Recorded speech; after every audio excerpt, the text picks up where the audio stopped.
আজকে চলে গেছিলাম গ্রান্টেড ফেয়ারে। এটি শিলিগুড়ি দেশবন্ধু পাড়া দাদাভাই স্পোর্টিং ক্লাবে, যেখানে পাবেন ভারতের 15টি রাজ্যেরও বেশি 1 লক্ষর মতো প্রোডাক্ট। এখানে রয়েছে stylish home decor, elegant furniture, টি&ডি garments, food, cosmetics, lifestyle item এবং নানা রকম ইন্টারন্যাশনাল প্রোডাক্ট। আর খাওয়ার কথা বললে রয়েছে একের পর এক টি স্টল, যেটা ভিডিওর শেষে দেখাবো। শুধু কি লাগে, প্রত্যেকটা জিনিসই পাওয়া যাচ্ছে এখানে।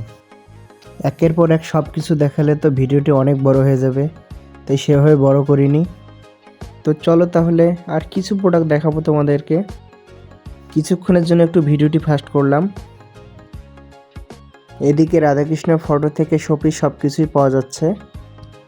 অপরদিকে আর্টিফিশিয়াল ফুলগুলো দেখো, জাস্ট অসাধারণ। তো চলো তাহলে এবার একটু বের হই। এখানে 30 টাকার কুপন নিয়ে চা নিলাম, দামটা আমার একটু বেশিই মনে হলো। এর চেয়ে আমাদের শিব মন্দিরে দিল্লি কাটিং চা 17 টাকায় দারুণ হয়। এবার মিষ্টান্ন ভাণ্ডারে একটু যাচ্ছি। এটার নাম চুষি পিঠা, বেশ ভালোই ছিল। তো আজকে বাই।